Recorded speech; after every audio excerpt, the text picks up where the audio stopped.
My dear brothers and sisters, Meus queridos irmãos e irmãs, é uma alegria estar com vocês. Nos últimos 6 meses, vocês têm permanecido em minha mente e em minhas orações. Oro para que o Espírito Santo transmita o que o Senhor deseja que ouçam enquanto falo a vocês. Durante minha residência como cirurgião há muitos anos, auxiliei um cirurgião enquanto ele amputava uma perna gangrenada que estava muito infeccionada. A cirurgia foi difícil. E para aumentar ainda mais a tensão, alguém da equipe realizou mal uma tarefa. E o cirurgião explodiu de raiva. No meio de seu ataque de fúria, ele atirou o bisturi cheio de germes, que acabou acertando meu antebraço. Todos na sala de cirurgia, exceto o cirurgião descontrolado, ficaram horrorizados com aquela perigosa violação da prática cirúrgica. Felizmente, não fui infectado. Mas essa experiência me marcou de modo permanente. Naquele exato momento, prometi a mim mesmo que, independentemente do que acontecesse em minha sala de cirurgia, eu jamais perderia o controle de minhas emoções. Também prometi a mim mesmo naquele dia que jamais lançaria qualquer coisa em um momento de raiva, fossem bisturis ou palavras. Até mesmo hoje, décadas depois, continuo a me perguntar se o bisturi contaminado que me acertou o braço era de fato mais tóxico do que a contenda venenosa que infecta o diálogo cívico e muitos relacionamentos pessoais em nossos dias. A civilidade e a decência parecem ter desaparecido durante esta época de polarização e desentendimentos acalorados. A vulgaridade, o julgamento e a difamação são muito comuns. Um grande número de eruditos, políticos, apresentadores e outros influenciadores constantemente lançam insultos. Fico extremamente preocupado com o fato de que tantas pessoas parecem crer que é totalmente aceitável condenar, caluniar e difamar qualquer pessoa que não concorde com elas. Muitas parecem ansiar por prejudicar a reputação de outra pessoa com comentários patéticos e cruéis. A ira nunca persuade ninguém. A hostilidade a ninguém edifica. A contenda nunca leva a soluções inspiradas. Lamentavelmente, às vezes vemos o comportamento contencioso até mesmo em nosso meio. Ouvimos que há pessoas que menosprezam seu cônjuge e seus filhos, que usam de surtos raivosos para controlar os outros e que punem os membros da família com o castigo do silêncio. Ouvimos que há jovens e crianças que fazem bullying e funcionários que difamam os colegas. Meus queridos irmãos e irmãs, isso não deveria acontecer. Como discípulos de Jesus Cristo, devemos ser um exemplo de como interagir com o próximo, especialmente quando nossas opiniões divergem. Um dos meios mais fáceis de identificar um verdadeiro seguidor de Jesus Cristo é ver quão compassiva essa pessoa é com os outros. O Salvador deixou isso claro nos sermões a seus seguidores em ambos os hemisférios. Bem-aventurados os pacificadores, disse ele. Se qualquer te bater na face direita, oferece-lhe também a outra. Em seguida, naturalmente, ele nos deu a admoestação que desafia cada um de nós. Amai vossos inimigos, bendizei os que vos maldizem, fazei bem aos que vos odeiam e orai pelos que vos maltratam e vos perseguem. Antes de sua morte, o Salvador ordenou a seus 12 apóstolos que amassem uns aos outros como ele os amou. Então, ele acrescentou: nisto todos conhecerão que sois meus discípulos, se vos amardes uns aos outros. A mensagem do Salvador é clara. Seus verdadeiros discípulos edificam, elevam, incentivam, persuadem e inspiram, por mais difícil que seja a situação. Os verdadeiros discípulos de Jesus Cristo são pacificadores. Hoje é domingo de Ramos. Estamos nos preparando para comemorar o evento mais transcendental já registrado na Terra, que é a expiação e a ressurreição do Senhor Jesus Cristo. Uma das melhores maneiras de honrarmos o Salvador é nos tornando pacificadores. A expiação do Salvador nos possibilitou vencer todo o mal, inclusive a contenda. Não se deixe enganar, a contenda é do mal. Jesus Cristo declarou que aqueles que têm o espírito de discórdia não são dele, mas são do diabo, que é o pai da discórdia. E o diabo leva a cólera ao coração dos homens para contenderem uns com os outros.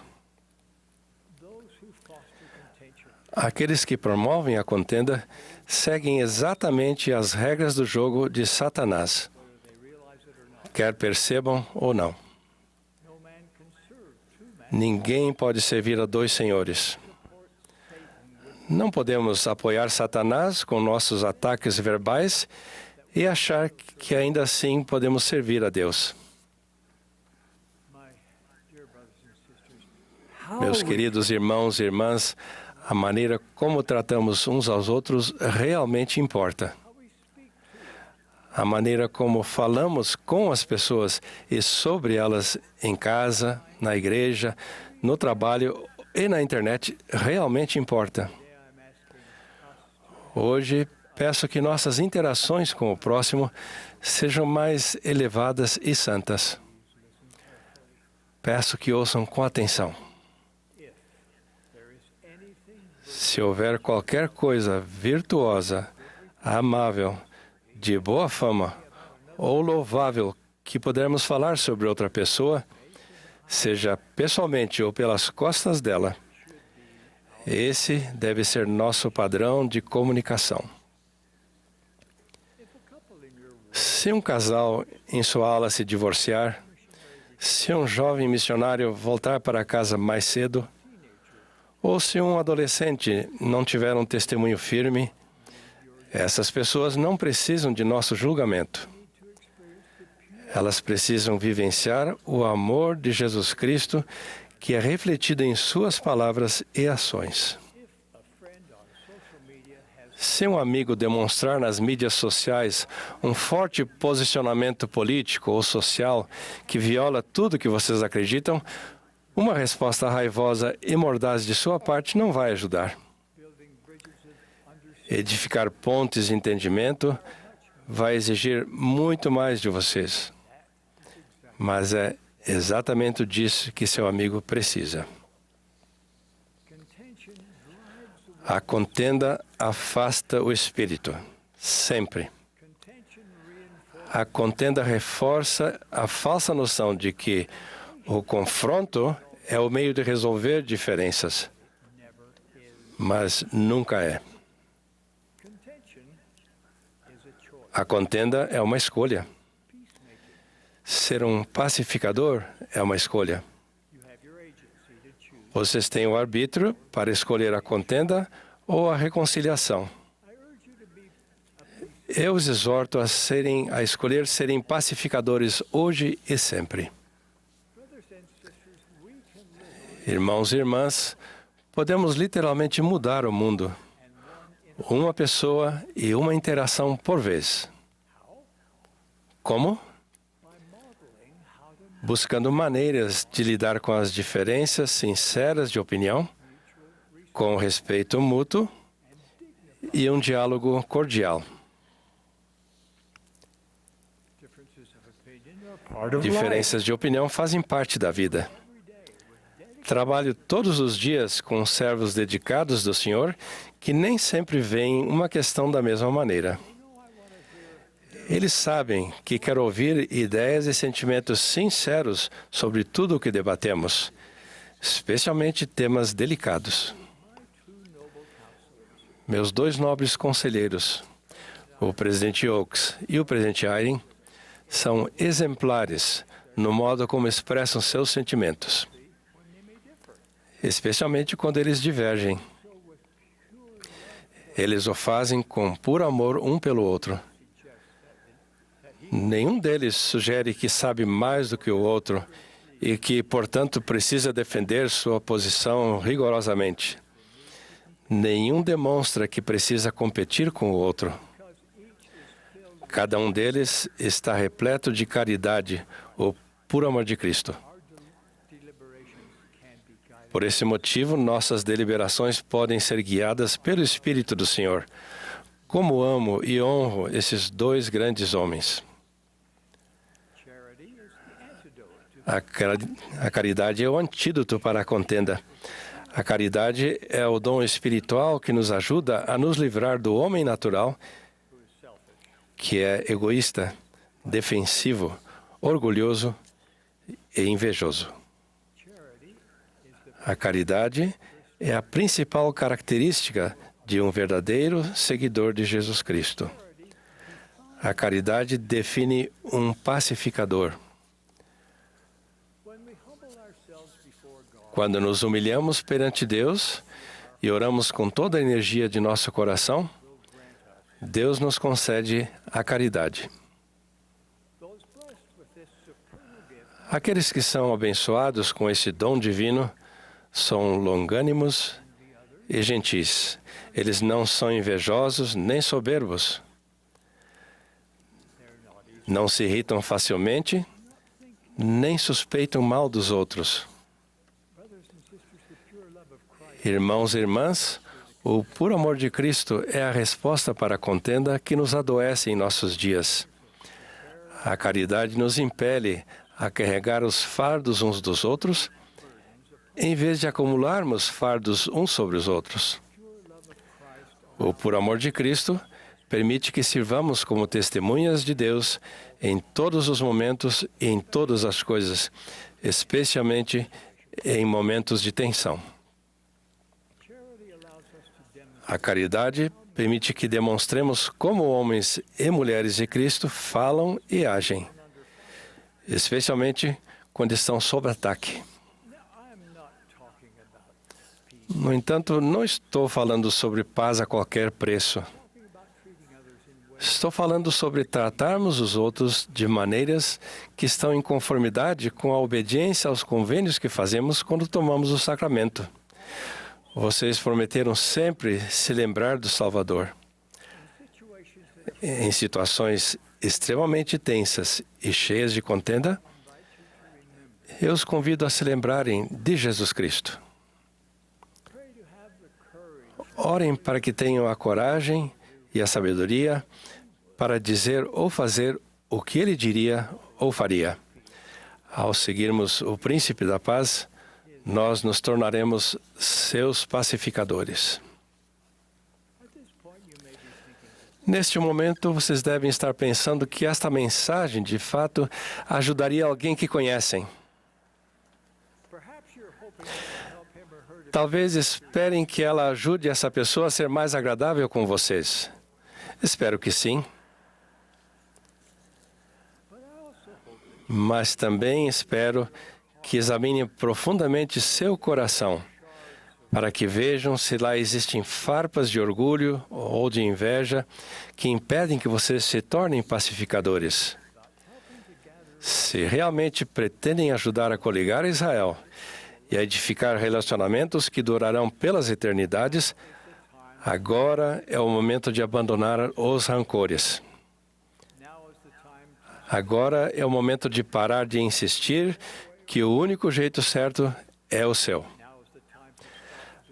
Agora é o momento de parar de fazer com que os outros sintam que precisam pisar em ovos, temendo feri-los ou aborrecê-los. Agora é o momento de enterrar suas armas de guerra. Se seu arsenal verbal está repleto de insultos e acusações, agora é o momento de abandoná-los. Vocês se erguerão como homens ou mulheres de Cristo espiritualmente fortes. O templo pode nos ajudar em nossa busca.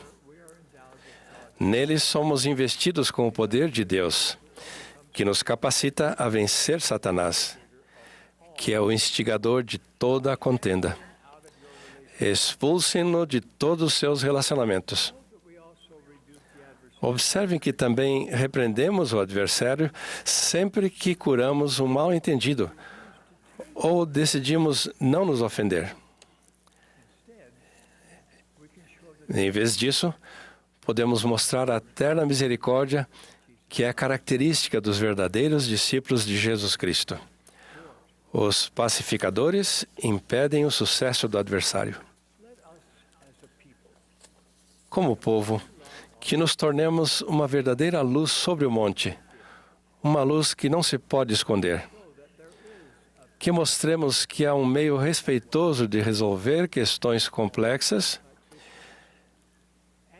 e um meio inspirado de solucionar desentendimentos. Ao demonstrarem a caridade que os verdadeiros seguidores de Jesus Cristo manifestam, o Senhor magnificará seus esforços muito além do que vocês imaginam. A rede do Evangelho é a maior rede que existe no mundo. Deus convidou todos a se achegarem a Ele. Negro ou branco, escravo e livre, homem e mulher. Há lugar para todos. Contudo, não há lugar para preconceito, acusação ou contenda de nenhum tipo. Queridos irmãos e irmãs, o melhor ainda está por vir para aqueles que passam a vida edificando o próximo. Hoje eu os convido a examinar seu discipulado conforme o modo como tratam as outras pessoas.